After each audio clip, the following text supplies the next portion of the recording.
Jennifer Lopez. If you're not her, you can just go on. But I would say you probably didn't know who she was because us little people down here, you don't, know who we are. But I know you know who she is because you got her account banned for copyright because she used a clip from your video. Are you aware that she passed away? Are you aware that she was battling colon cancer and you took away her primary source of income, and she had been struggling so bad financially because of losing her page, the main money maker that you took away? I was just curious, since you took the time, since TikTok is so important to you, and you need it so bad for your career. Lost her life while to access necessary medical care. Marisa has lost her life while JLO still runs around this world with some semblance of a career. Marisa Roth was a very well-known social media influencer. I actually use some of her videos here on my channel to talk about the whole JLO situation. She was actually one of the ones that got her account banned. Her name came up on a Forbes article when it explained the Bronx controversy. Now, here's the crazy part. Marisa Roth was dealing with colon cancer and did that article with Forbes where she was highlighted and talked about the fact that getting copyrights from JLo's team got her account banned. She's missed out on March income, and she made a TikTok about it and talks about how JLo is then responsible for her death if she can't get the treatment because she depended on that TikTok money. Let's get into it. So this is Marisa's original video about the article and her reaction and the interview that she gave to Forbes. This is the article that we're talking about. And it specifically says TikTok, Jennifer Lopez, the Bronx controversy explained. It's actually the article that I made a video on a couple weeks ago, and I will put it in the description box so you guys can actually check it out.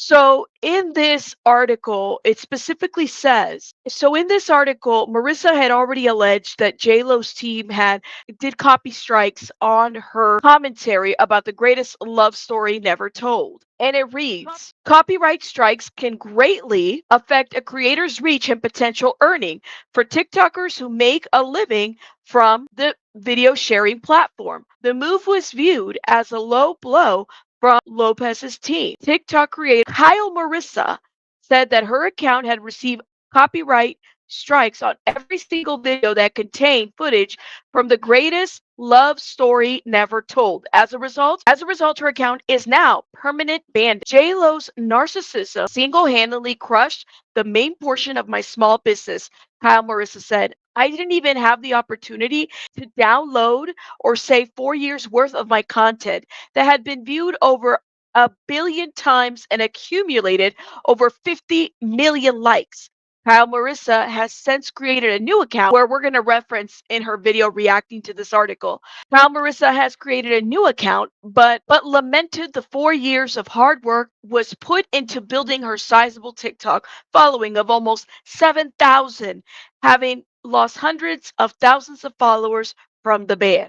She told me that her earning potential has been severely impacted by the loss of her account, estimating that JLo has cost me, and I quote, this is Marisa who said this, JLo has cost me more than 4 figures of income just from March 2024, which affects your ability to access necessary medical care. Marisa had colon cancer. That's what she needed this income for. She had colon cancer.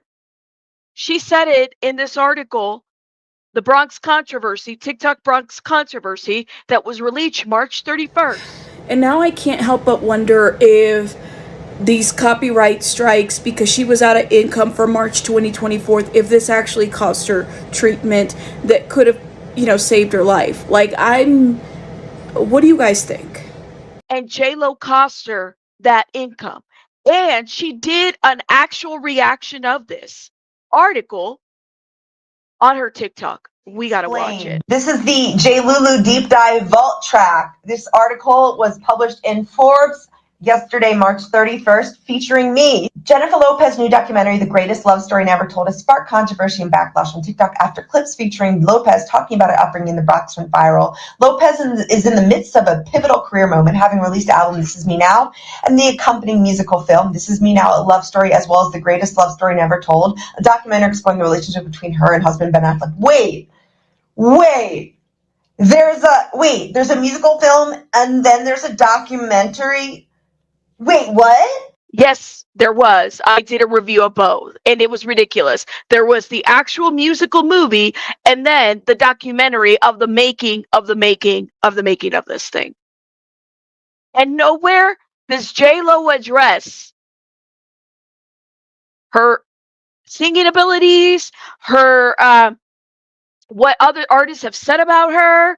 Nowhere does she address this. She doesn't address the P. Diddy stuff. Keep in mind that in 2012, J-Lo sat with Jay Leno and had a conversation about how Diddy was a mentor for her.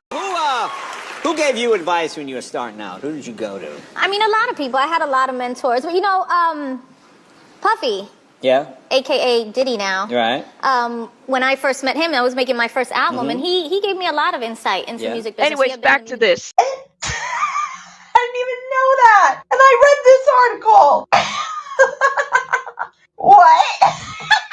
In the trailer for the documentary, Lopez says the greatest love story never told is about facing the truth of who you really are. What? JLO had a vision, and it did not. I'm not seeing it manifested. On TikTok, that sentiment has very much backfired as creators on the video sharing app insist that Lopez is misrepresenting herself. What happened on TikTok with JLo? Many TikTok commentators see Lopez as performative and insincere, accusing her of exaggerating her working class background as well as her connection to the Bronx.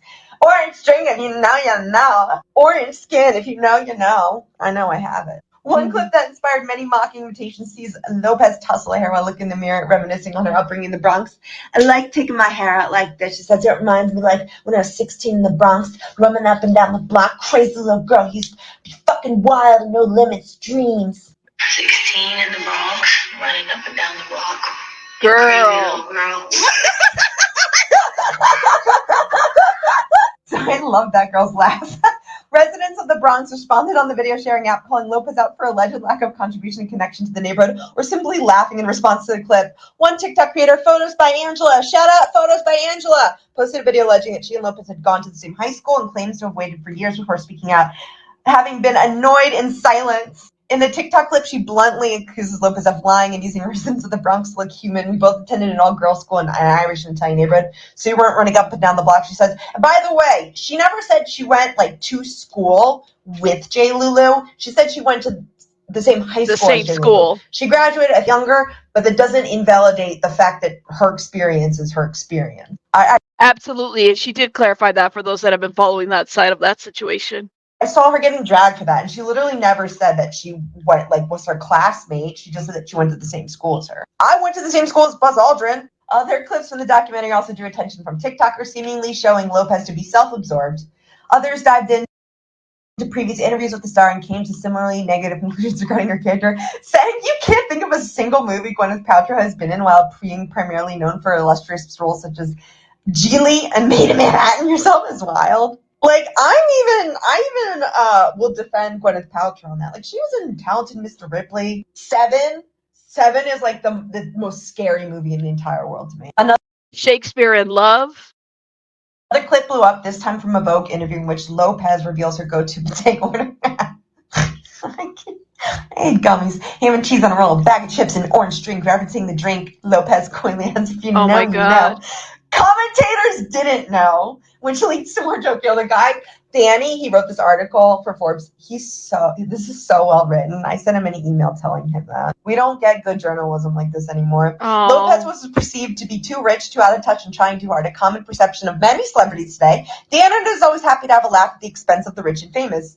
Amen. But the discourse wasn't all jokes and memes. Several creators claimed to have received copyright strikes on their TikTok accounts in response to their critical commentary on the greatest love story never told. Copyright strikes can greatly affect a creator's reach and potential earnings. For TikTokers to make a living from the video sharing platform, the move was viewed as a low blow from Lopez's team. TikTok creator Kyle Marissa said that her account had received copyright strikes on every single video that contained footage from the greatest love story never told. As a result, her account is now permanent banned. Quoting myself, JLO's narcissism single-handedly crushed the main portion of my small business, Kyle Marissa said. I didn't even have the opportunity to download or save 4 years worth of my content that had been viewed over 1 billion times and accumulated over 50 million likes. Kyle Marissa has since created a new account, but lamented the 4 years of hard work that was put into building her sizable TikTok following of almost 700,000, having lost hundreds of thousands of followers from the ban. She told me that her earning potential has been severely impacted by the loss of her account. It has.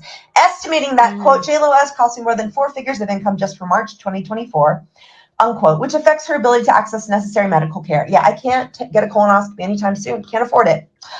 I can't get a colonoscopy anytime soon. I can't afford it. Kyle Marissa died. And you guys already know I'm overdue. And I missed Colon Cancer Awareness Month, where I was going to use my 700,000 follower platform to talk about my experience. But Jay Lulu had a fucking narcissistic meltdown. So that she robbed me of everything. And if I die of colon cancer, it's on her. TikTok creator Quint, my friend If I die of colon cancer, it's on her. Quint Roper-Servant said that he received a copyright check in response to a critical view of Lopez's documentary, and he was a J. Lulu fan. The video amassed millions of views before it was flagged, and according to Quint, was fair commentary, intended to satirize the overwhelming narcissism I was witnessing.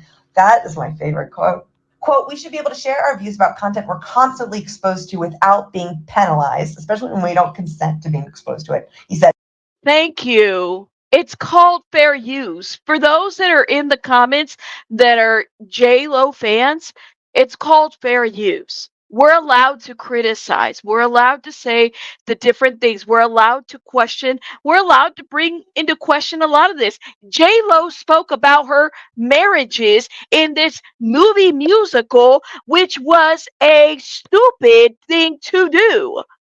It really was. And it's we're able to criticize it. J-Lo dated Diddy for a significant amount of time. And we're allowed to speculate that there was probably a lot more that she's not saying about Diddy. But yet she could call him a mentor in 2012.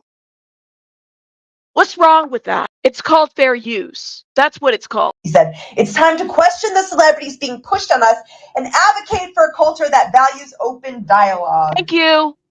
Thank you for coming to my TED Talk on this article was in Forbes. Jay Lulu been real quiet posting Instagram stories of old performances from 2018 today. That's it. Yeah, like rebranding her thing. Y'all, I checked tickets for my area. They're so cheap right now. But I'm not going because I don't like her music. Okay. Like I said, maybe I liked her first album when it first came out, the music that I thought that she actually had some vocal input to it. She didn't. Okay. Well, shout out first of all, my thoughts and prayers are with Kyle Marissa's family.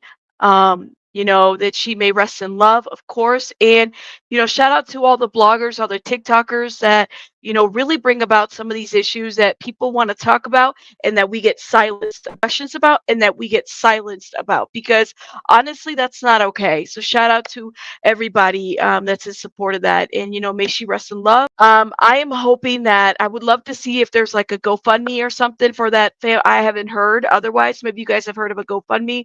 Let me know in the comments. Let me know what you guys think about this video. I'll see, and all the videos that I've done on Kyle Marissa are in the description box, so you guys can review them and just let me know your thoughts in the comments. I'll see you guys on the next one. Rabbits out.